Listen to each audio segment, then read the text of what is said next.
A millionaire sees a child crying desperately while his mother cleans tombstones to survive. Before we dive into the story, drop a comment below and tell us where you're watching from. Enjoy the story. The autumn wind swept through Evergreen Cemetery, rustling the fallen leaves that carpeted the ground between weathered tombstones. Richard Blackwood stood motionless before his parents' grave, his tall figure casting a long shadow across the marble headstone. At 52, Richard had built an empire worth billions, yet he stood alone in the cemetery, the sole mourner on the anniversary of his mother's passing. He placed a single white rose on the grave, his expression unchanged, stoic, controlled, distant. 15 years had passed, but Richard maintained this ritual with the same precision he applied to his business dealings. No emotion, just obligation fulfilled. As he turned to leave, a sound pierced the cemetery's silence. A child's desperate sobbing. Richard paused, annoyed by the interruption of his solitude. The crying continued, each wail more urgent than the last. Despite his instinct to ignore it, Richard found himself walking toward the sound. Behind a large oak tree, he found a small boy, no more than 8 years old, kneeling beside the crumpled form of a woman. The boy's clothes were clean but worn, his face streaked with tears as he shook the woman's shoulder. "Mom, please wake up." The child's voice cracked with fear. Richard stood frozen, uncertain what to do. He wasn't accustomed to dealing with strangers' problems, especially emotional ones. The boy looked up, his tear-filled eyes locking with Richard's. "Please, mister," he pleaded, scrambling to his feet and grabbing Richard's sleeve with small, desperate fingers. "My mom won't wake up. She was cleaning the stones and then she just fell. Please help her." Richard glanced around, hoping to spot a groundskeeper or another visitor, but the cemetery was deserted. The woman lay motionless on the ground, a cleaning rag still clutched in her hand, a bucket of supplies overturned beside her. "Have you called an ambulance?" Richard asked, his voice clinical, detached. The boy shook his head. "We don't have a phone," he whispered, pulling harder on Richard's expensive coat. "Please, sir, she's all I have." Something in the child's words penetrated Richard's carefully constructed walls. With a sigh, he pulled out his phone and dialed 911, reporting the emergency with efficient precision. Then, against his better judgment, he knelt beside the woman. She was young, perhaps in her early 30s, with delicate features strained by obvious exhaustion and illness. Her breathing was shallow, her skin pale and clammy. Richard loosened her collar and checked her pulse. Weak, but present. "What's your name?" he asked the boy, who hadn't released his grip on Richard's coat. "Oliver Mitchell, sir," the child answered, his voice small. "And that's my mom, Sarah." "The ambulance is coming, Oliver," Richard said, surprised by the gentleness in his own voice. "How long has your mother been ill?" Oliver's eyes widened. "How did you know she's sick?" Richard had seen enough suffering in his childhood to recognize its signs. "Just a guess," he replied. "She's been sick for a long time," Oliver whispered, as though sharing a secret. "But she still works every day. She cleans the stones so they look nice for the families." His voice swelled with pride despite his fear. "She says everyone deserves to be remembered properly." The distant wail of an ambulance broke through the cemetery's quiet. Richard stood, intending to leave now that professional help was on its way. This wasn't his problem. He had meetings to attend, deals to close. But as he turned to go, Oliver's small hand slipped into his. "Please don't leave us," the boy said, his voice breaking. "I'm scared." Richard Blackwood, the man whose cold negotiation tactics had earned him the nickname the Frost King in business circles, found himself unable to walk away from a desperate child in a cemetery. Against every instinct honed over decades of self-preservation, he nodded. "I'll stay until the ambulance comes," he said, telling himself it was merely a temporary inconvenience. He couldn't have known that this moment, this simple act of reluctant kindness, would alter the course of his life forever. The hospital corridor reeked of antiseptic and desperation. Richard sat awkwardly on a plastic chair outside the emergency room, completely out of place in his tailored suit among families in casual wear. Oliver had fallen asleep against his arm, emotionally exhausted from the ordeal. 3 hours had passed since they'd arrived in the ambulance. Richard had already canceled 2 meetings, something he never did. His phone vibrated constantly with messages from his executive assistant, but he couldn't bring himself to disturb the sleeping child. "Mr. Mitchell?" A tired-looking doctor emerged from the double doors. "Blackwood," Richard corrected, carefully shifting Oliver to wake him. "Richard Blackwood. This is Oliver Mitchell. I found them at the cemetery." The boy stirred, immediately alert. "How's my mom? Can I see her?" The doctor's expression softened, which Richard recognized as a dangerous sign. "She's stabilized, but I need to speak with a family member first." "I don't have any other family," Oliver said quickly. "Just Mom." Richard cleared his throat. "Perhaps I could speak with you, doctor," he offered, surprising himself. "While Oliver gets something from the cafeteria." He handed the boy $20. "Get yourself a sandwich, maybe a cookie. I'll come find you." Once Oliver reluctantly left, the doctor's professional facade cracked. "Ms. Mitchell is in advanced stages of lymphoma. She's refused treatment for months, probably due to cost. There's not much we can do now except manage her pain. Days, maybe weeks at most." The words hit Richard with unexpected force. "And the boy? What happens to him?" "Social services will be contacted. Foster care, most likely, unless there are relatives." Richard thanked the doctor mechanically, then found himself walking to Sarah Mitchell's room instead of the cafeteria. He wasn't sure why. She was awake, hooked to various monitors, looking frail but alert. Her eyes, the same striking blue as her son's, fixed on him with confusion. "You're not from social services," she stated weakly. "No. I found you and your son at the cemetery. Richard Blackwood." Recognition flickered in her eyes. "The Richard Blackwood? The billionaire?" He nodded uncomfortably. Sarah closed her eyes briefly. "Oliver, is he okay?" "In the cafeteria. He's fine." "But I'm not," she said, with startling directness, "and neither of us has the luxury of pretending otherwise." Richard found himself respecting her clarity. "Mr. Blackwood, I have no family. No one to take Oliver." Her voice broke. "They'll put him in the system. He's sensitive, smart. He'll be destroyed there." "Surely there's someone," Richard began. "There isn't," Sarah interrupted, suddenly gripping his hand with surprising strength. "I've spent months looking for options. There's no one." Richard tried to extricate his hand, but she held firm. "Please," she whispered. "He needs someone who can protect him. Give him a future." "Mrs. Mitchell, I barely know your son. I'm not qualified. You have resources, connections." Her eyes burned with a mother's desperate determination. "You could find him a good home, a good family. Just promise me you won't abandon him to the system." Before Richard could respond, Oliver returned, rushing to his mother's bedside. The boy's presence silenced them both. Later that night, as Sarah finally slept and Oliver dozed in a chair, Richard stood by the window, trapped by a promise he hadn't quite made to a dying woman he'd just met. Dawn was breaking when the monitors suddenly shrieked. Oliver woke with a scream as medical staff rushed in, pushing them both aside. Richard pulled the boy into the hallway, holding him back as he fought to return to his mother. But Sarah Mitchell was already gone. The drive to Richard's estate unfolded in oppressive silence. Rain pelted the windshield of his Bentley, matching the tears that silently streamed down Oliver's face as he stared blankly out the passenger window. The boy hadn't spoken since the hospital, since the moment the doctor had gently confirmed what the flat line on the monitor had already told them. Richard gripped the steering wheel tighter. What was he supposed to say?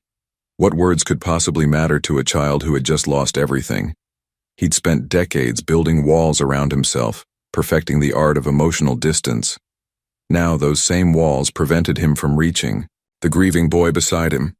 "We're almost there," Richard finally offered, his voice sounding foreign even to himself. Oliver didn't respond. His small hand clutched the worn backpack the hospital social worker had helped him pack, the only possessions he had after they'd stopped briefly at the tiny apartment he'd shared with his mother. The social worker had been suspicious of Richard's involvement, but couldn't argue with the temporary guardianship papers his lawyers had miraculously produced within hours. It wouldn't last forever, but it bought them time. Though for what, Richard wasn't certain. As they passed through the ornate iron gates that marked the entrance to his estate, Richard watched Oliver's eyes widen slightly. The driveway seemed endless, winding through manicured gardens before revealing the mansion, a massive Georgian structure that stood like a monument to solitary success. "You live here?" Oliver whispered, breaking his silence. "Yes," Richard replied, parking in front of the grand entrance. "It's been in my family for generations." "It looks like a castle from my books," the boy said, his voice small. Richard hadn't thought about how intimidating his home might appear to a child. The 20-room mansion had always been just a place to sleep between business trips, a symbol of achievement, not comfort. As they stepped inside, the cavernous foyer echoed with their footsteps. Mrs. Hoffman, his housekeeper for 15 years, appeared with a look of poorly concealed shock on her face. Richard had called ahead, but seeing her employer arrive with a small child was clearly still jarring. "Mrs. Hoffman, this is Oliver. He'll be staying with us for—" Richard paused, realizing he had no timeline, no plan. "For a while." "I see," she replied, recovering quickly. Her kind eyes settled on Oliver. "You must be hungry, young man. Would you like something to eat?" Oliver looked up at Richard as if seeking permission. "Go ahead," Richard encouraged. "Mrs. Hoffman makes excellent sandwiches." As the housekeeper led Oliver toward the kitchen, Richard called his assistant to clear his schedule for the next few days. The immediate crisis managed, he stood alone in his foyer, the reality of what he'd done finally sinking in.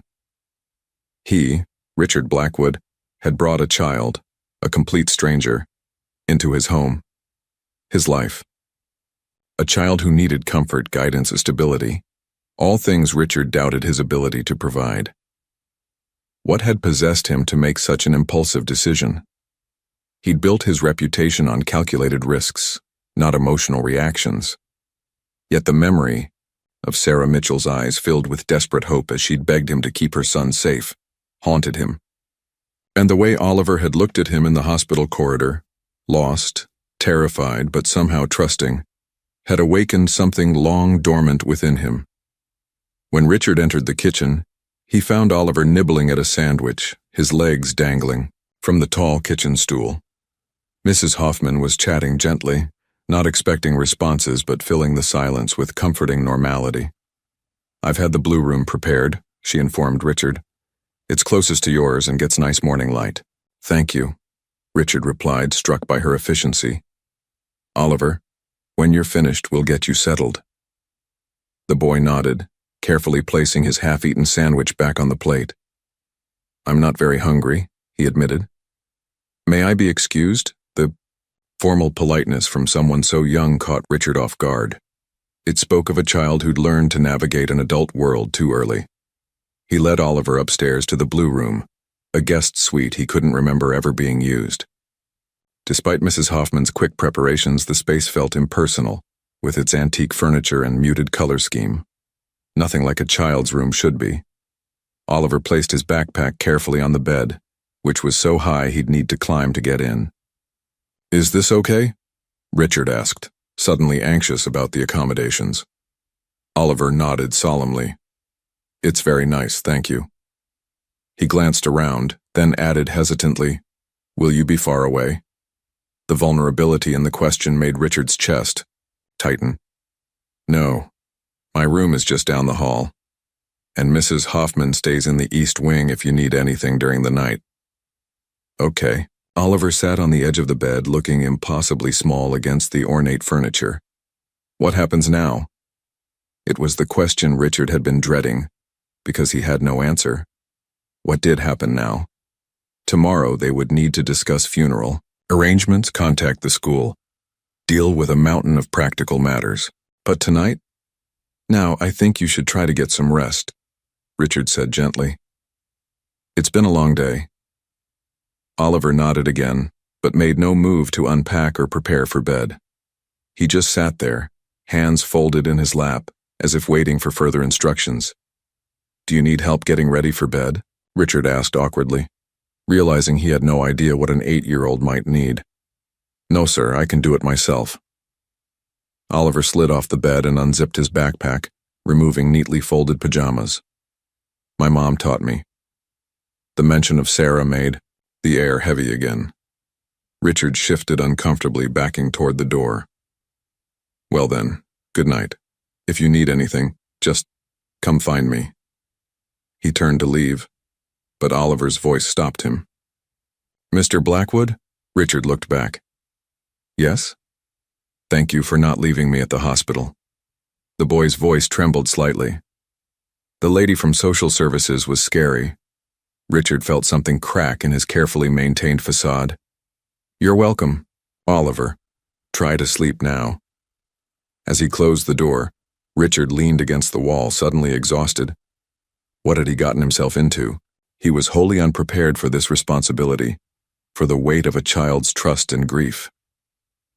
Later that night, Richard was awakened by a sound. Standing in his doorway was Oliver, tears streaming down his face, clutching a worn teddy bear that must have been packed in his backpack. I had a bad dream, the boy whispered. Mom was calling for me, but I couldn't find her. Richard sat up, completely out of his depth. Do you want to talk about it? Oliver shook his head, then asked in a barely audible voice, could I stay with you just tonight? I promise I won't bother you. The request was so modest, so heart-wrenching in its restraint that Richard found himself nodding. Of course. As Oliver curled up on the far side of the king-sized bed, Richard realized that his life had irrevocably changed. The walls he'd spent decades building now had a child-sized hole in them, and he had no idea how to patch it, or if he even wanted to. The funeral home sat nestled between a florist and a small cafe, its brick facade somber against the bright autumn day. Richard adjusted Oliver's tie, a miniature version of his own dark silk one, noting how the boy stood unnaturally still, as if afraid any movement might shatter what remained of his world. Ready? Richard asked quietly. Oliver looked up, his blue eyes hollow with grief. Do lots of people come to funerals? He asked instead of answering. Richard hesitated. Sarah Mitchell had been a single mother who cleaned tombstones for a living. Her circle appeared small, and Richard had found no extended family despite his resources. The guest list would be painfully short. Sometimes, he replied carefully. But what matters is that the people who loved your mother are there. Oliver nodded solemnly. That's just me, and maybe the people at the cemetery who knew her. He looked down at his polished shoes, new ones Richard had purchased yesterday along with a proper suit. Is that enough? The question carried such weight that Richard felt momentarily breathless. Was a life valued by the crowd at its passing? He thought of his own parents' funerals, his father's packed with business associates who feared missing an appearance, his mother's smaller but still filled with society figures who came out of obligation rather than affection. More than enough, Richard assured him. And I'll be there too. Oliver's small hand slipped into his, a gesture that had become frequent over the past 2 days. The contact still startled Richard, but he no longer tensed at it. Inside, the funeral director, a Mr. Simmons, guided them with practiced solemnity toward the viewing room. Richard had spared no expense, ignoring the man's surprise when he'd selected the premium casket and arrangements for someone whose funeral costs would normally be a concern. Would you like a moment alone with your mother? Mr. Simmons asked, Oliver gently. The boy looked panicked, squeezing Richard's hand tighter. Can Mr. Blackwood come with me? Of course, the director nodded, opening the door for them. The room was simple but elegant, with tasteful flower arrangements, white lilies and roses, surrounding the casket. Sarah Mitchell lay peacefully, looking far less pained than during her final hours. She'd been dressed in a blue dress Richard had purchased, as Oliver had explained that his mother's favorite dress had been sold months ago to pay the rent. Oliver approached slowly, still clinging to Richard's hand like a lifeline. When they reached the casket, the boy simply stared, his expression unreadable. "She looks like she's sleeping," he whispered finally, "but different." Richard remained silent, unsure what wisdom he could possibly offer. "I brought something," Oliver said, reaching into his pocket with his free hand. He pulled out a small worn bracelet made of colorful beads. "Mom made this with me last year. She said as long as I had it, she'd always be with me." His voice wobbled. "But I think she should have it now." With trembling fingers, Oliver placed the bracelet in his mother's folded hands. The sight of something so vibrantly childish against the funeral's somber backdrop made Richard's throat tighten unexpectedly. "Do you think that's okay?" Oliver asked, looking up at Richard with uncertainty. "I think it's perfect," he managed to reply. "Your mother would be honored." They stood in silence for another moment before Oliver whispered, "Goodbye, Mom. I'll try to be brave like you always told me." Then, unexpectedly, he added, "Don't worry about me. Mr. Blackwood is taking care of me." The simple statement of faith, from a child who barely knew him, landed like a physical weight on Richard's shoulders. He'd made no long-term promises, had no concrete plans beyond these immediate days. Yet Oliver spoke with complete confidence in his protection. The service itself was brief but dignified. As Richard had predicted, few people attended, just a handful of cemetery workers and 2 women from Sarah's apartment building. Oliver sat beside Richard in the front row, remarkably composed until the final prayer, when silent tears began tracking down his cheeks. Without thinking, Richard placed an arm around the boy's narrow shoulders. Oliver leaned into him immediately, accepting the awkward comfort without hesitation. As they prepared to leave for the cemetery, one of the neighbor women approached them. "You must be the gentleman taking care of Oliver," she said, her expression a mixture of curiosity and concern. "I'm Deborah from apartment 4C. Sarah spoke very highly of you." Richard blinked in confusion. Sarah hadn't known him. They'd met only in her final hours. The woman seemed to sense his bewilderment. "Oh, she didn't mention you by name. But these past months, as she got sicker, she kept telling Oliver that someone would come for him when she couldn't take care of him anymore. Someone important who would give him a better life." She smiled sadly. She had such faith that the right person would appear when needed. "I thought it was just, a mother trying to comfort her son."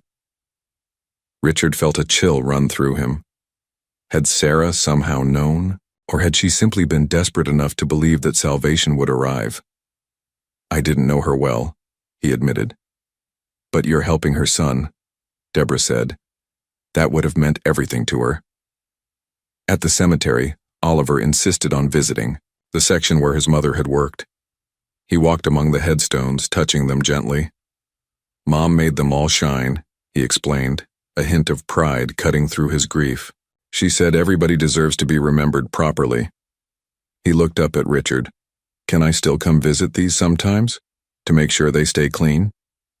The request was so unexpected, so deeply reflective of the boy's connection to his mother, that Richard found himself nodding without hesitation. "Of course, we can come whenever you want." After Sarah was laid to rest under a maple tree, its leaves blazing red and gold, the small group dispersed. Richard and Oliver remained, standing hand in hand before the fresh grave. "What happens now?" Oliver asked, the same question he'd posed that first night, but carrying even more weight.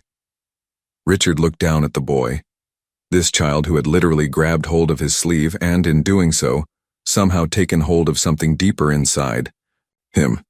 "Now we go home," he said simply, surprising himself with how natural the words felt. "And we figure out the rest together." As they walked back to the car, Oliver paused, looking back at his mother's grave one last time. "I think she sent you," he said quietly, "to find me that day. Mom always said angels don't always have wings, sometimes they wear suits." Richard, The man who had built his fortune on hard facts and cold logic found himself without a rational response. So he simply squeezed the small hand in his and led Oliver home, wherever that might eventually be. The morning after the funeral dawned, gray and drizzly, matching the somber mood that hung over Richard's mansion. Oliver had barely spoken during breakfast, pushing cereal around his bowl while staring out the rain-streaked windows. The weight of finality had settled upon his small shoulders. His mother was truly gone, and the world had continued turning, despite it. Richard watched the boy from over his coffee cup at a loss for what to do next. Grief wasn't something you could fix with money or influence. In business, Richard always had a strategy, a clear path forward, but here, with this child's broken heart, he felt utterly powerless. "Oliver," he said finally, setting down his cup. "I was thinking we might do something different today." The boy looked up, mild curiosity breaking through his melancholy. Like what? Richard hadn't actually planned this far ahead. He'd spoken on impulse, driven by the need to see something other than sadness in those blue eyes. "Something fun," he replied, the word feeling foreign on his tongue. When was the last time he'd done anything purely for enjoyment? "What do you like to do for fun?" Oliver's brow furrowed as if the question required deep consideration. "Mom and I used to go to the park when she felt good, and sometimes the library for story time." He hesitated, but that was before she got really sick. Richard nodded, trying to mask his dismay. The boy's idea of fun was heartbreakingly modest, born of a life with limited resources and a mother struggling against illness. "What about an amusement park?" Richard suggested suddenly. "With rides and games?" Oliver's eyes widened. "I've never been to one. Mom said maybe someday." His voice trailed off, the unfinished promise hanging painfully between them. "Then it's decided," Richard said, standing with newfound purpose. "Go put on something comfortable. We're going to Wonderland Park." 40 minutes later, they pulled into the parking lot of the region's largest amusement park.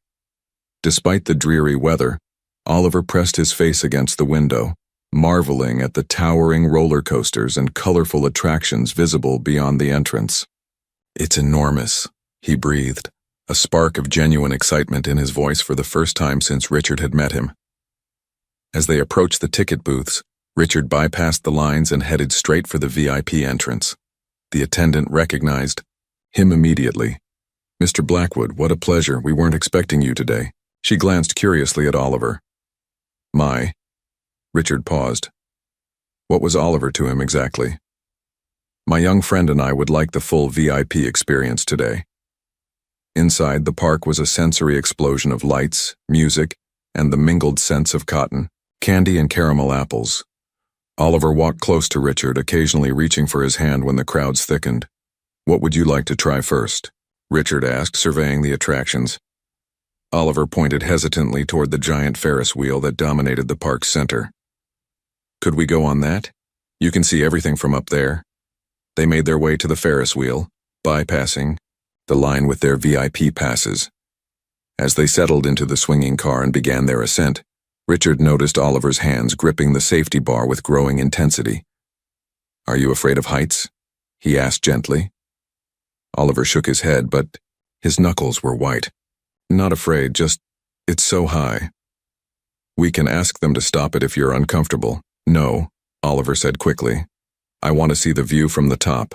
As their car reached the apex of the wheel, the entire park spread out below them in a dazzling panorama of color and movement. Oliver's anxiety transformed into awe. "Wow," he whispered, momentarily forgetting to be afraid. "You can see everything." Richard found himself watching the boy's expression rather than the view. The simple wonder on Oliver's face stirred something long forgotten within him, a memory of his own childhood wonder, before ambition and loss had hardened him. "It's quite something," he agreed. When they disembarked, Oliver's initial nervousness had vanished. "Can we try the bumper cars next?" Over the next few hours, they explored the park, riding everything from gentle carousels to moderately thrilling boat rides. Richard drew the line at the more extreme roller coasters, citing Oliver's age rather than admitting his own discomfort with such attractions. At the carnival games section, Oliver stopped before a ring toss booth, watching intently as other children tried and failed to win the large stuffed animals displayed as prizes. "Would you like to try?" Richard asked. Oliver hesitated. "Those games are really hard," Mom said. "They're designed so you can't win." "Your mother was right," Richard replied, impressed by Sarah's honesty. "But sometimes the fun is in trying anyway." He paid for a round of rings, and Oliver carefully tossed them one by one. Predictably, none landed around the bottlenecks. The boy seemed unsurprised but slightly disappointed. "Let me try," Richard said, paying for another round. His first few tosses were equally unsuccessful, but on his final ring, whether by skill or luck, it caught on a bottleneck and settled into place.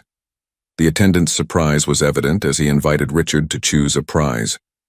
Richard gestured to Oliver, who selected a medium-sized pink teddy bear with a slightly crooked smile. "Thank you," Oliver said, hugging the bear to his chest. "This is my first prize ever." As afternoon faded into evening, they settled on a bench, with cotton candy, watching the park lights come on as dusk approached. Oliver, tired but clearly happier than he'd been in days, leaned slightly against Richard's arm. "Did you have fun today?" Richard asked. Oliver nodded, his expression thoughtful. "I didn't think I could have fun anymore. Not after Mom." He trailed off, then continued in a smaller voice. "Does that make me bad? Having fun when she's gone?" Richard felt wholly inadequate to answer such a profound question, but he tried anyway. "No, Oliver. Your mother wanted you to be happy. I think she'd be glad you had a good day." The boy seemed to consider this, then looked up at Richard with those penetrating blue eyes. "Have you ever been to an amusement park before?" The question caught Richard off guard. "Not since I was very young," he admitted. "Did you have fun today?" Oliver asked, turning Richard's own question back on him. Richard was about to give a polite, non-committal answer, but found himself saying instead, "Yes, I did. More than I've had in a very long time." Oliver smiled. A real, unguarded smile that transformed his face. Maybe we both needed this. As they walked back to the car, Oliver's teddy bear tucked securely under his arm, Richard realized the day had changed something fundamental between them. They were no longer just two strangers thrown together by circumstance, but something more, though exactly what, he couldn't yet define. That night, after Oliver had gone to bed, Richard sat in his study reviewing work emails he'd neglected all day. He found himself unable to focus, his mind repeatedly drifting back to the image of Oliver's smile on the Ferris wheel, the sound of his laugh during the bumper car ride. For the first time in decades, Richard Blackwood had spent an entire day doing nothing productive or profitable, and yet somehow it felt like the most worthwhile day he'd had in years. His phone rang, displaying his lawyer's name. Richard answered, knowing what the call would be about. "The temporary guardianship is in place," Harold confirmed, "but if you want something more permanent, we need to discuss options. Foster care placement is still the most likely outcome unless—" "No," Richard interrupted, surprising himself with his vehemence. "No foster care. I gave his mother my word." There was a pause on the other end. "Richard, are you considering—" "I don't know what I'm considering," he admitted, "but I do know I'm not ready to let him go yet." After hanging up, Richard walked upstairs to check on Oliver.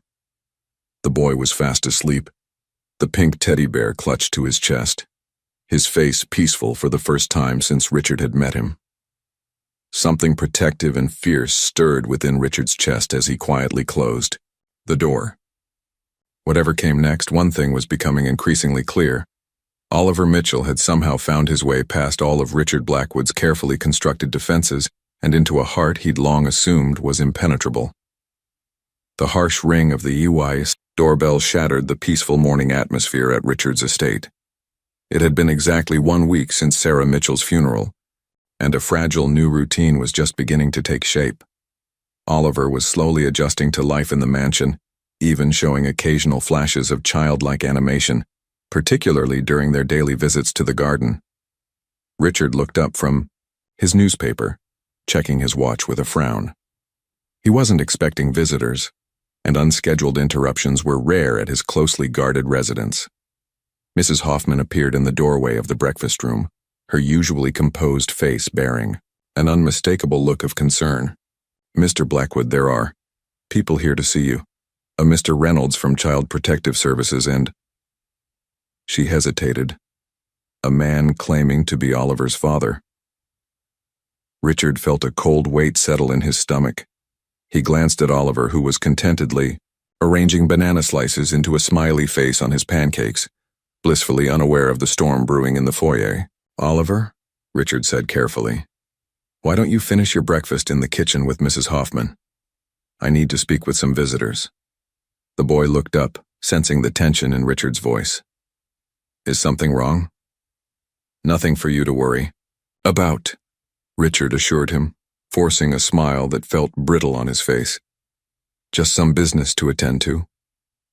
Once Oliver was safely in the kitchen, Richard straightened his tie and walked to the foyer with measured steps, mentally preparing himself as he would before a high-stakes negotiation. Two men stood waiting. The first was clearly a government official, middle-aged with a worn briefcase and the weary expression of someone who had seen too many difficult situations. The second man was younger, perhaps in his early 30s, with dark hair and a casual demeanor that seemed deliberately cultivated. Something about his calculating gaze immediately put Richard on edge. "Mr. Blackwood?" The older man stepped forward. "Thomas Reynolds, Department of Child Protective Services. And this is Marcus Ward, who has presented documentation indicating he is Oliver Mitchell's biological father." Richard assessed Marcus Ward with a businessman's practiced eye. The man's clothes were fashionable but showed signs of wear. His watch was an impressive knockoff of a luxury brand.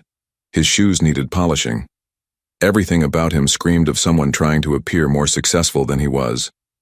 "I wasn't aware that Oliver's father was involved in his life," Richard said carefully. "The boy has never mentioned him." Marcus shrugged, his smile not quite reaching his eyes. "Sarah and I had our differences. She kept me away from my son." He sighed dramatically. "When I heard about her passing, I knew I had to step up. Blood is blood after all." Richard maintained his composure, though anger flared within him at the casual way Marcus referenced Sarah's death. "How exactly did you hear about Sarah's passing, and why appear now after the funeral?" Marcus's expression hardened momentarily before smoothing back into practiced affability. "News travels, and I came as soon as I could. Look, I appreciate you stepping in temporarily, but Oliver belongs with his father." Mr. Reynolds cleared his throat. "Mr. Blackwood, while your temporary guardianship was approved under emergency circumstances, Mr. Ward has presented a birth certificate listing him as Oliver's father. Legally, this gives him strong standing for custody." Richard felt the control of the situation slipping away. He had extensive resources and connections, but family law prioritized biological relationships, even with parents who had been absent for years. "I understand the legal technicalities," Richard replied coolly, "but I made a promise to Oliver's mother in her final moments. The boy has suffered tremendous trauma. Uprooting him again, especially to place him with someone he doesn't know, would be devastating." "With all due respect," Marcus countered, his tone suggesting anything but respect. "You're the one he doesn't know. You've had him what? A week? I'm his father." "A father who hasn't been present for 8 years, Richard stated flatly. Marcus's eyes narrowed. "Careful, Blackwood. You don't know our history." "I'd like to speak with Oliver," Mr. Reynolds interjected, clearly trying to diffuse the tension. "Standard procedure requires that I assess his current living situation and speak with him privately." Richard nodded stiffly. "Of course. But I would ask that you not mention Mr. Ward's presence until we've discussed how best to approach this. Oliver has experienced enough trauma recently." Reynolds agreed, and Richard led him toward the kitchen, leaving Marcus in the foyer under the watchful eye of his security personnel. As they walked, Richard spoke quietly. "Mr. Reynolds, I don't know what Marcus Ward has told you, But Oliver has never once mentioned his father. Sarah was raising him completely alone while battling terminal cancer and working a physically demanding job. The social worker's expression softened slightly. I understand your concerns, Mr. Blackwood, but I have to follow protocol. Mr. Ward has legal rights that can't be dismissed without due process. In the kitchen, Oliver looked up from his pancakes, his expression immediately wary at the sight of the stranger with Richard. Oliver, Richard said gently, this is Mr. Reynolds. He'd like to talk with you for a few minutes about how you're doing here. It's routine. The boy's eyes darted between them, instantly alert to the undercurrents of tension. Am I in trouble? Not at all, Reynolds assured him with a practiced smile. I just want to chat. Richard reluctantly left them alone, returning to the foyer where Marcus Ward was examining an antique vase with too much interest. Nice place you've got, Marcus commented, setting the vase down carelessly. Must have cost a fortune. What do you want, Mr. Ward? Richard asked bluntly, dispensing with pretense. Marcus's smile turned calculating. What any father wants, to be with his son. After 8 years of absence, people change, Marcus shrugged. I've sorted myself out. Got a steady job now. Small apartment, but it's in a decent neighborhood. Oliver would have everything he needs. Richard studied the man's face. Everything except the stability and security he's just beginning to find here. Why now, Mr. Ward? What's your real interest in Oliver? Marcus's affable mask slipped for a moment, revealing something harder underneath. He's my kid. I don't need another reason. Before Richard could respond, Reynolds returned with Oliver, whose expression was unreadable.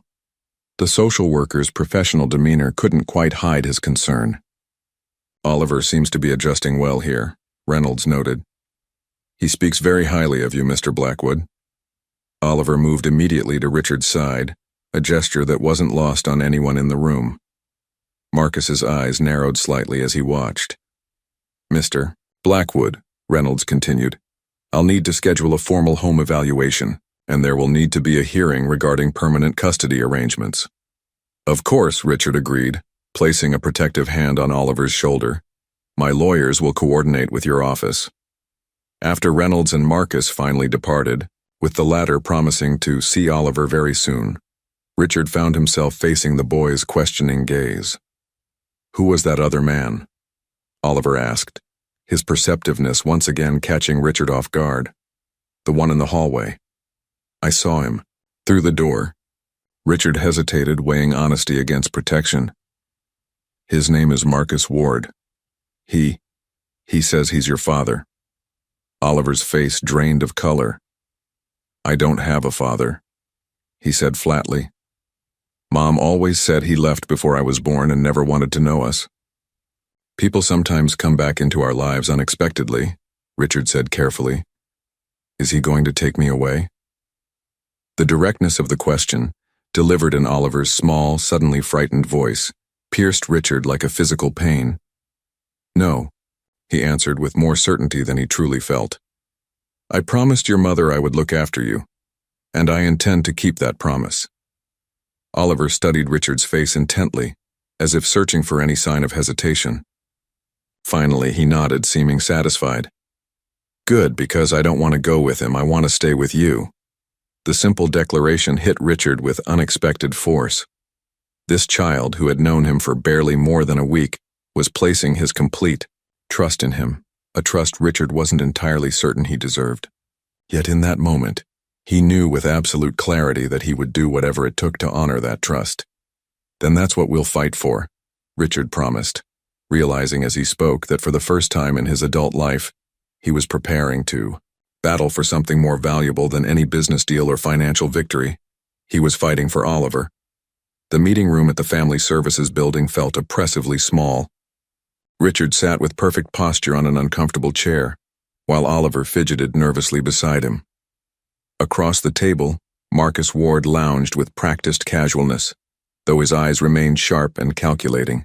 A social worker supervised this first official visit, a woman named Ms. Chen with kind eyes and a notebook she occasionally wrote in. Her presence was the only reason Richard had agreed to this meeting at all. Oliver, Marcus leaned forward with an ingratiating smile. I've been looking forward to meeting you properly. The last time I saw you, you were just a baby. Oliver stared at his own hands, refusing to make eye contact. Mom never talked about you, he said quietly. Marcus's smile tightened. Your mom and I had complicated grown-up problems, but that doesn't change the fact that I'm your dad. Richard noticed Oliver's shoulders tense at the word dad. The boy had never used that term for either of them. I have a room all ready for you, Marcus continued, pulling out his phone to show pictures of a modestly furnished bedroom. It's not fancy like where you're staying now, but it'll be all yours. Oliver glanced at the phone briefly, then at Richard, as if seeking reassurance. Richard gave him a small nod, encouraging him to engage despite his own misgivings. I like where I am now, Oliver finally responded, his voice small but determined. Marcus's expression darkened momentarily before he recovered. Of course you do. Who wouldn't like living in a mansion? But there's more to home than big rooms and fancy things. There's family. Blood family. Mr. Ward, Miss Chen interrupted gently. Perhaps tell Oliver about yourself, your work, your interests. For the next 20 minutes, Marcus talked about his job at an auto parts store, his apartment, and his hobbies. Throughout his monologue, Oliver remained silent, answering direct questions with one-word responses. When the meeting finally concluded, Marcus stood and extended his hand to Oliver. I know this is weird right now, but we'll get to know each other. You'll see. Blood always tells. Oliver hesitantly shook the offered hand but withdrew quickly. As they left the building, Richard felt the boy's small fingers slip into his hand. Do I have to go live with him? Oliver whispered once they were in the car. Richard gripped the steering wheel, choosing his words carefully. The courts haven't decided anything yet. But I promise you, Oliver, I'm doing everything I can to keep you with me. He feels like a stranger, Oliver said, staring out the window. Worse than a stranger. At least strangers don't pretend they know you. That night, Oliver woke screaming from a nightmare.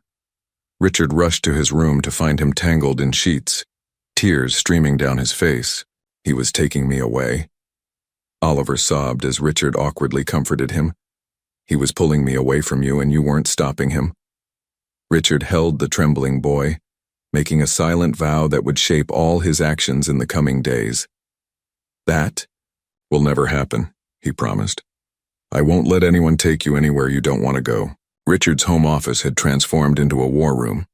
Files covered his normally pristine desk, legal pads filled with notes stacked beside his computer.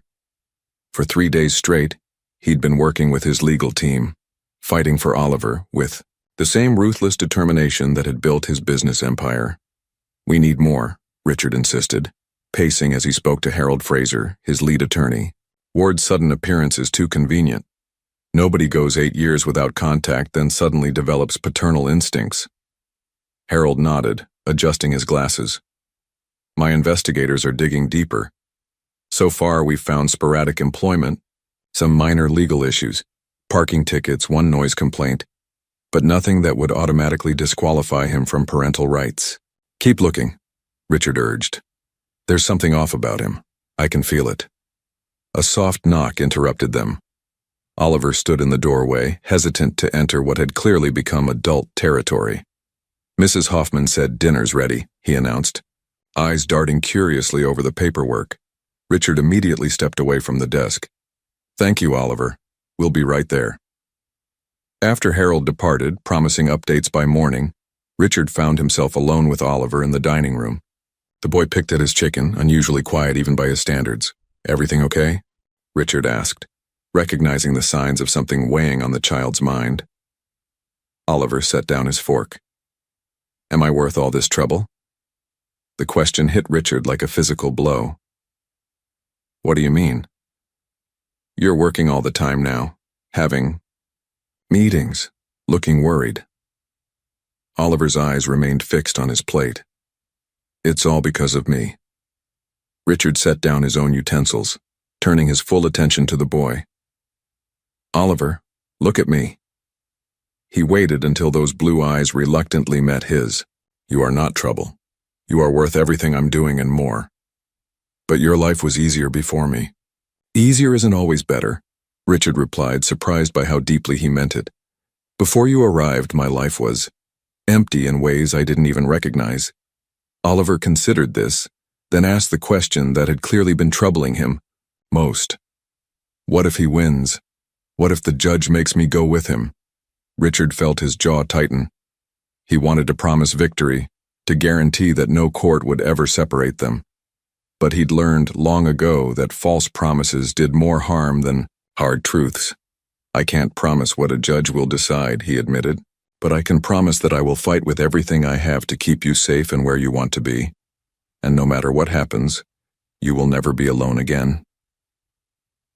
Oliver nodded slowly, processing this answer. Then, with the resilience that continually amazed Richard, he picked up his fork and took a bite of chicken.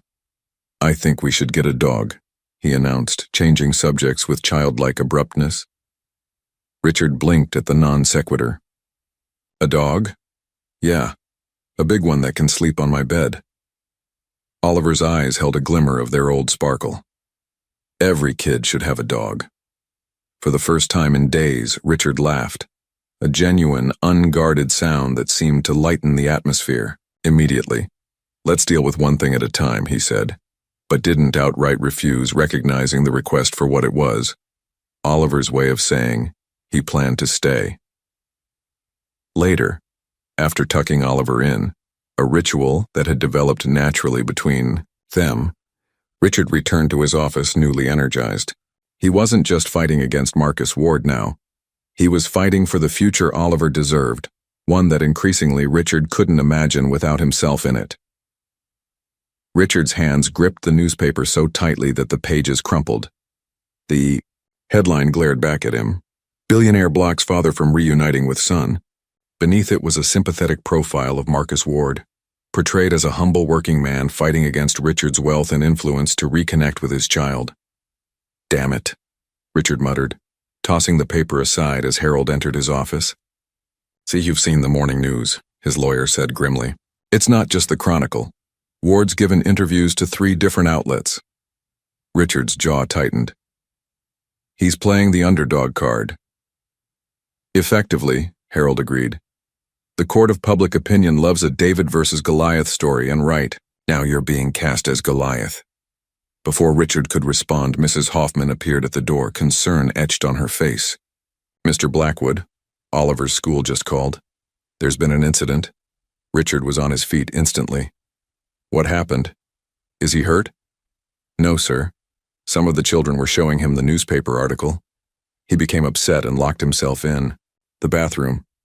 The headmaster thinks he should come home for the day. 20 minutes later, Richard found himself sitting on a bench in the park near Oliver's school, the boy silent beside him. They hadn't spoken during the drive. Oliver had simply stared out the window, his expression unnervingly blank for an 8-year-old. Would you like to talk about what happened? Richard finally asked. Oliver kicked at the gravel beneath his feet. Everyone was looking at me, whispering. His voice was small. Tommy Clark brought the newspaper and said you were stealing me from my real dad. Anger flared within Richard, not at the child who'd taunted Oliver, but at Marcus Ward for dragging a boy already coping with profound loss into a public spectacle. Oliver, he said carefully, what you're going through isn't fair. Adults are supposed to protect children from these kinds of conflicts, not put them in the middle of them. He said in the paper that you're bribing people, Oliver continued, the words tumbling out now, that you only want me because you're lonely and rich. Is that true? The directness of the question, so characteristic of Oliver, demanded equal honesty. Richard turned to face him fully. No, that's not true. When I first met you and your mother, I only wanted to help. But now... He paused, surprised by the emotion tightening his throat. Now I can't imagine my life without you in it. Oliver studied Richard's face with that unnervingly perceptive gaze. Why does he want me now? He didn't before? It was the question Richard had been asking. himself since Ward's appearance. I don't know for certain, he admitted, but we're going to find out. A tentative smile flickered across Oliver's face. I told Tommy Clark that you were more my dad than Marcus ever was, even if you don't share my blood. That's when he pushed me and I locked myself in the bathroom. Richard felt something warm unfurl in his chest. Pride, protectiveness, and a fierce affection that he was finally beginning to recognize as love. You know what? He said, standing and offering his hand. I think we both deserve ice cream. And then we need to prepare for tomorrow's supervised visit. Oliver took his hand, the simple gesture of trust strengthening Richard's resolve. Whatever game Marcus Ward was playing, Richard would not let him win, not when the stakes were Oliver's future. The cafe chosen for the second supervised visit was deliberately public. Richard's attorney had insisted on it after the media stories. Richard and Oliver arrived precisely on time to find Marcus already waiting. A benevolent smile fixed on his face as a waitress fawned over him. There's my boy, Marcus called too loudly, drawing attention from nearby tables. Oliver instinctively stepped closer to Richard. Ms. Chen, the social worker, arrived moments later. Shall we begin? Oliver, perhaps you'd like to sit between your father and Mr. Blackwood? Oliver hesitated, then reluctantly slid into the booth. Richard noticed how the boy positioned himself closer to his side than to Marcus's. I brought you something, Marcus announced, pulling out a handheld video game console. Latest model. All the kids want one. Oliver's eyes widened despite himself. Richard had been conservative with gifts, wary of seeming to buy the boy's affection. Thank you, Oliver said politely, though he made no move to take it. Ms. Chen smiled encouragingly. That's very thoughtful, Mr. Ward. Perhaps you could tell Oliver about your week. Marcus launched into a carefully rehearsed narrative about preparing his apartment for Oliver's arrival. Richard observed how the man's eyes occasionally drifted toward other patrons, as if gauging their reaction to his performance as devoted father.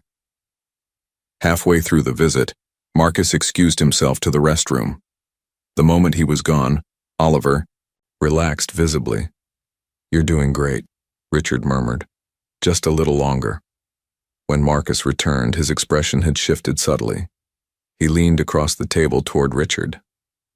You know, Blackwood, I've been thinking about all this legal hassle. Must be expensive even for you. His voice was low, ensuring Miss Chen couldn't quite hear. Maybe there's a simpler solution. Richard stiffened. What kind of solution?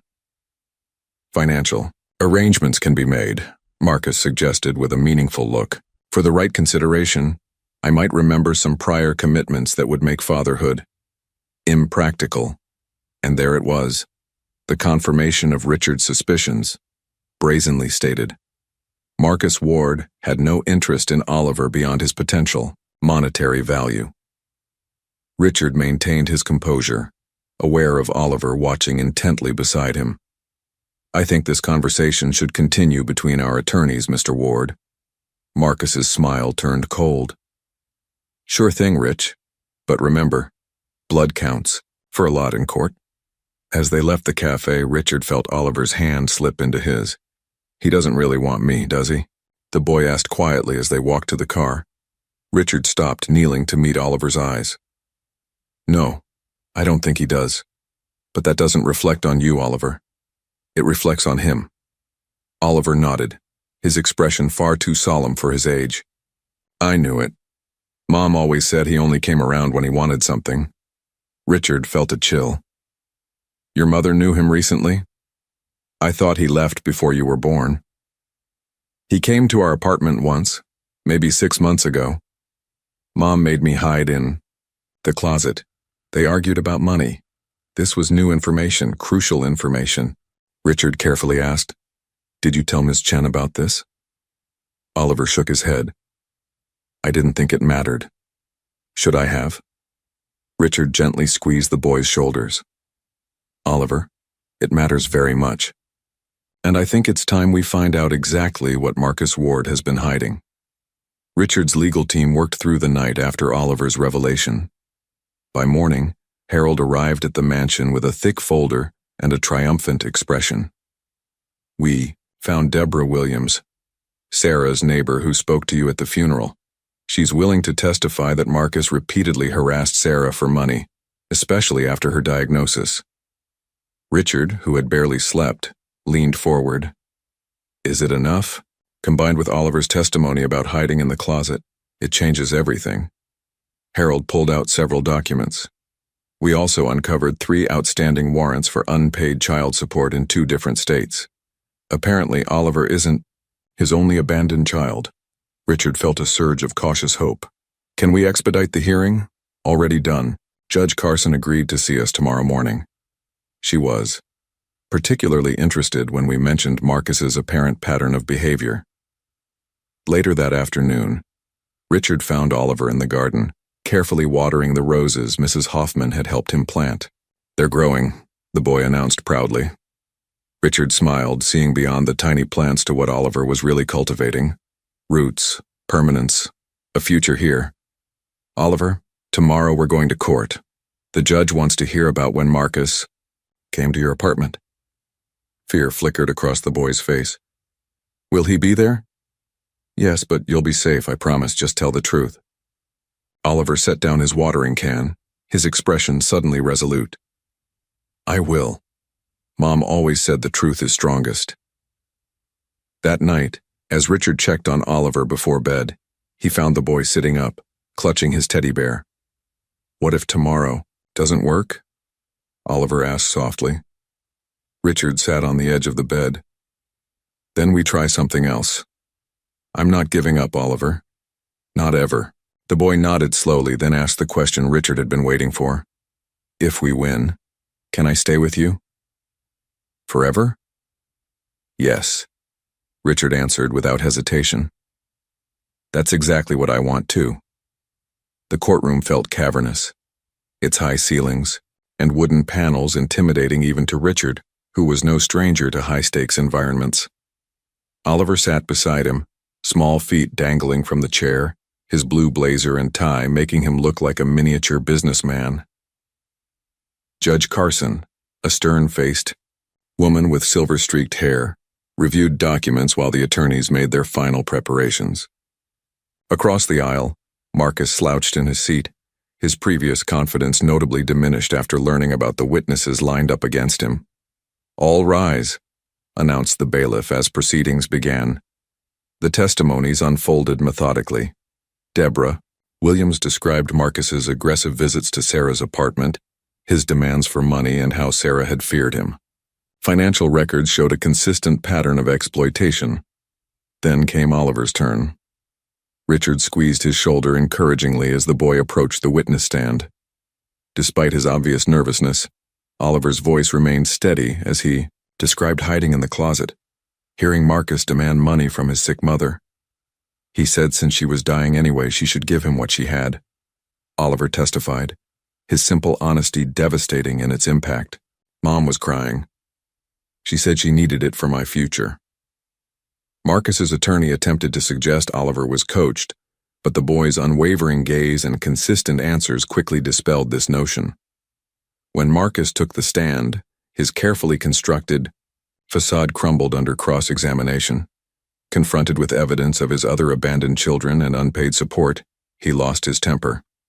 Look, the kid's better off with money than with me anyway, he finally snapped. Blackwood wants to play. Daddy, fine, but I deserve compensation for my rights. The courtroom fell silent. Judge Carson's pen stopped moving. Then, with quiet authority, she spoke words that changed everything. Mr. Ward, this court is not a marketplace where children are sold to the highest bidder. You've made your priorities abundantly clear. 2 hours later, the verdict came. All of Marcus's parental rights were terminated. Richard was granted temporary custody with a clear path to adoption. Outside the courthouse, Oliver threw his arms around Richard's waist in a fierce embrace. We did it, the boy whispered. We really did it. The drive home from the courthouse was electric, with a quiet joy neither Richard nor Oliver seemed to know how to express fully. The radio played softly as city buildings gave way to the tree-lined avenue leading to the estate. Richard occasionally glanced at Oliver, who sat with the teddy bear in his lap, a small smile playing at the corners of his mouth. What are you thinking about? Richard finally asked. Oliver looked up, his eyes brighter than Richard had ever seen. Them. I was thinking about Mom. I think she'd be happy right now. I think so too, Richard agreed softly. When they pulled through the gates, they were surprised to find Mrs. Hoffman standing on the front steps, beaming. Behind her, a banner hung across the entrance. "Welcome home, Oliver," Mrs. Hoffman said. "We should celebrate," Oliver explained, suddenly shy. "I hope that's okay." Richard felt his throat tighten with emotion. "It's more than okay." Inside, they found a chocolate cake on the dining table and a small pile of wrapped gifts. Oliver's eyes widened in disbelief. "Are those for me?" "Every one of them," Mrs. Hoffman confirmed. "Mr. Blackwood arranged it yesterday." The afternoon unfolded in a series of perfect moments. Oliver blowing out candles on the first celebration cake he'd had since his mother's illness began. The boys delighted each carefully chosen gift. The staff's genuine warmth toward the child who had brought life back to the mansion. Later, as evening settled over the estate, Richard found Oliver sitting on the terrace, gazing at the stars. "You know," Richard said, sitting beside him, "I was thinking we might renovate your room this weekend, make it truly yours." Oliver turned to him, his expression suddenly serious. "Can I really stay? Forever?" Richard took a deep breath. "Oliver, if you want, I'd like to adopt you. Legally, you would be my son in every way that matters." The boy was quiet for a long moment, then whispered, "I'd like that very much." As if to seal the moment, a shooting star streaked across the sky, and both of them made silent wishes that, unknown to each other, were remarkably the same. 6 months passed, transforming both the mansion and its occupants. Oliver's room had evolved from a formal guest suite into a vibrant boys' domain, with bookshelves overflowing with adventures, walls adorned with solar system posters, and a dedicated corner for his growing collection of science experiments. Richard, too, had changed. His colleagues barely recognized the man who now scheduled business calls around school pickups and proudly displayed Oliver's artwork in his office. The feared Frost King had thawed remarkably. "Dad!" Oliver called, bursting through the front door one afternoon, waving a paper. "I got an A on my science project." Richard looked up from his laptop, the word "Dad" still new enough to send a warm jolt through him. "That's fantastic. The volcano experiment worked?" "Better than expected," Oliver grinned. "Ms. Peterson said it was the best eruption she's ever seen." That evening, they celebrated with pizza and a movie, one of their new Friday traditions. As they settled on the couch, Richard marveled at how naturally they'd fallen into these routines, creating their own family traditions where none had existed before. "Dad?" Oliver asked during a quiet moment in the film. "Can I ask you something?" "Anything." "Are you happy? I mean, with me living here and everything changing?" Richard paused the movie and turned to face his son. "Oliver, do you remember when we first met? How I was always working, always serious?" The boy nodded. "I thought I had everything I needed, but I was wrong." Richard smiled. "You didn't just change my schedule or my house. You changed my life. For the better." Oliver beamed, then snuggled closer as Richard restarted the movie. Later, after tucking Oliver in, Richard stood in the doorway watching the boy sleep peacefully, teddy bear still clutched to his chest. The adoption papers sat signed on his desk, waiting to be filed on Monday. Family, Richard had discovered, wasn't about sharing blood. It was about sharing life. And for the first time in decades, his life felt wonderfully, gloriously complete. 1 year to the day since Sarah Mitchell collapsed in Evergreen Cemetery. Richard and Oliver stood before her headstone. The autumn leaves danced around them in the gentle breeze, gold and crimson against the deep green grass. The marble was no longer just another stone in a sea of monuments, but a cherished place where they came regularly, bringing fresh flowers and sharing quiet conversations. Oliver, taller now and more confident, carefully arranged white daisies, his mother's favorites, in the small vase. Richard watched his son's gentle movements, struck by how much the boy had grown, not just in height but in healing. "Do you think she knows?" Oliver asked softly. "Knows what?" Richard placed a supportive hand on the boy's shoulder. That we're okay. That we found each other. Oliver traced his mother's name on the stone. That I'm happy now. Richard knelt beside him, eye to eye with the child who had transformed his world. I believe she knows. I think she might have even had a hand in it. Oliver smiled at this thought. I miss her every day, but I'm not scared anymore.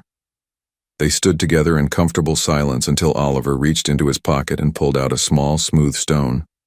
I brought this from our garden, he explained. From the roses we planted. I thought she might like having a piece of our home. Richard watched as his son placed the stone atop the headstone, a tradition they had started, leaving small tokens of their life together.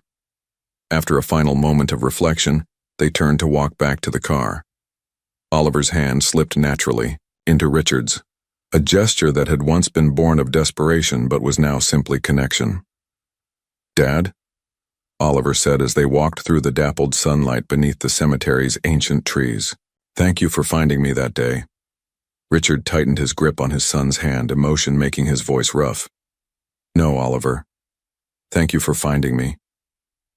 As they drove away, the cemetery growing smaller in the rearview mirror, Richard glanced at the boy who had once grabbed his sleeve in desperate need and now sat beside him as his son in every way that mattered. In saving Oliver, Richard had somehow saved himself as well, discovering that the greatest fortune wasn't in his bank accounts but in the love of a child who had chosen him as much as he had chosen the child.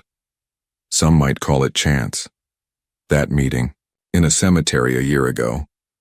But as Richard and Oliver headed home, truly home, they both knew it had been something much more like destiny.